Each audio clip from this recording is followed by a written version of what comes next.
Oh my gosh, I'm really excited to do this video. 6 tips to stand up for yourself in a relationship. I love this stuff. I really love empowering people with this. My name is Arica Angelo, dating and relationship expert of 14 years. And I can't tell you how many clients that I get to empower and teach them how to stand up for themselves in relationships. Because here's the thing. Sometimes us human beings, as wonderful as we are and as loving as we can all be bullies. We can be jerks to one another. And so we all need to understand how to stand up for ourselves in relationships. And chances are you could have came from a home that was either abusive or toxic, full of trauma, or you came from a really good family, but they never taught you how to handle conflict. You didn't have confrontation in the home. And now you're in this relationship with this person who's really good at conflict and you don't have a leg to stand on. You never know how to stand up for yourself. Well, we are going to change that for you in this video. Get a paper and pen and make sure that you write these down. Don't just write them down, put them to work. Now, I want you to stay to the very end because this last tip is something that I think we shy away from. But it's a skill we have to have if we really want to be in a loving relationship where there's mutual respect. So the first tip is this: know that your feelings matter. I know that sounds so simple, but it's truth. You need to know that what you feel, it matters and it's okay. And whenever you're having conflict in your relationship and you're like, I feel frustrated, I feel angry, I feel jealous, like whatever you're feeling, just be like, know that it matters, because sometimes we don't want to be responsible for what we're doing to other people. And you just need to be able to stand in your own 2 feet and say, listen, this is how I feel and it matters and it's important to me. So, but first you got to know that your feelings matter. Quit downplaying them, quit dismissing them.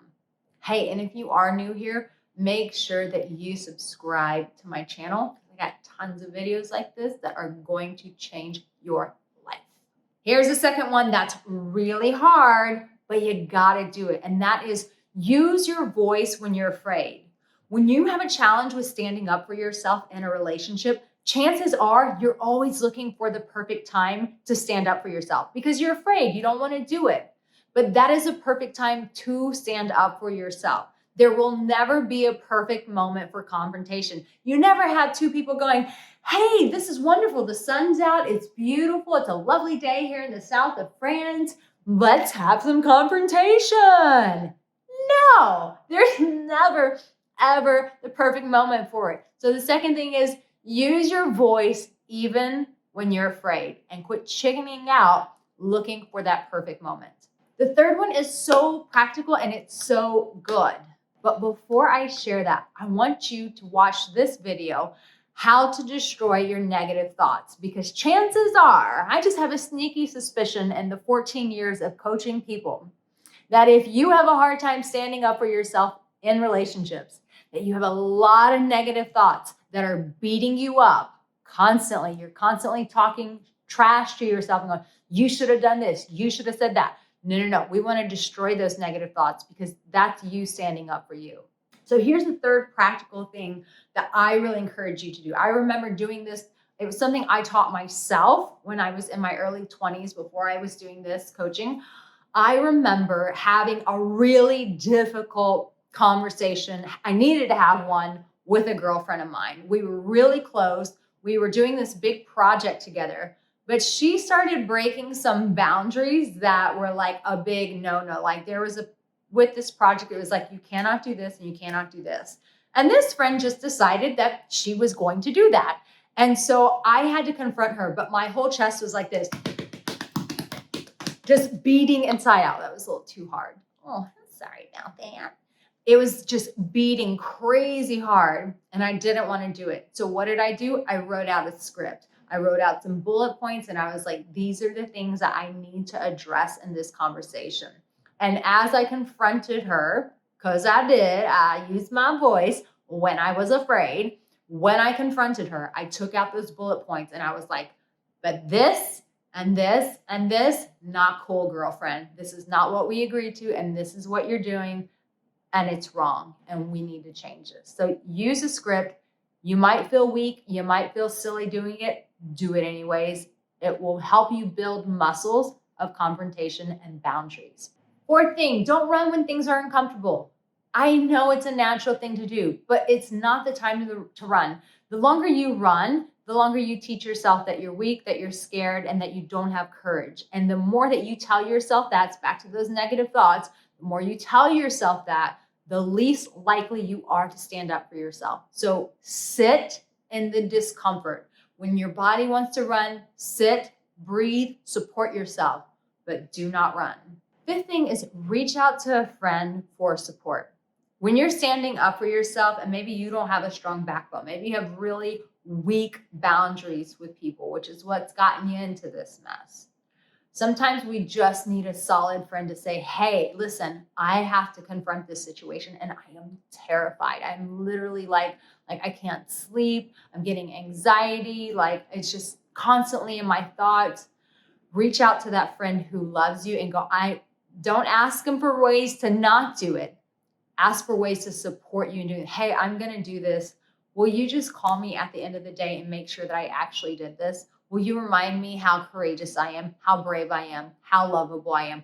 I need to be affirmed before I walk into this battle that I've created in my own head. So this is the last thing that I told you to stay for. And this is the one thing that I think most people who have a hard time standing up for themselves, people pleasers, peacemakers, people with really low boundaries, low self-worth, is most of the time confrontation and relationships feel like a threat. And so you don't want to do it. You're scared that the rug is going to be pulled out from under you. But you have to realize that confrontation and a loving relationship with a willing partner, it takes two, is a very healing experience. And here's the truth. The more that you confront things in a loving way with a loving partner, the stronger you will become. You're going to come back to this video a year from now and you're going to watch this and you're going to be like, I'm doing all those things, Arica, and I never knew I could be here. And the only way that you get there is by showing up for the confrontation today. And when one comes up a month from now, a week from now, 2 days from now, that you get right back in the discomfort and you realize that by having these conversations, that it's very healing and it'll actually bring you and your partner closer together. Why? Because confrontation exposes our weaknesses. It shows what's really going on the inside, and it shows how vulnerable we are and that we just want to be loved.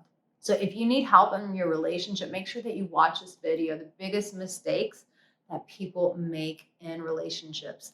In the comment section below, tell me which of these tips you're like, Arica, that one is going to save my life and I really need to start doing it. And let me know, are you going to start doing it? Because that's really important, not just hearing this, but putting it to work. I love you. You matter. You're valuable. I'll see you soon.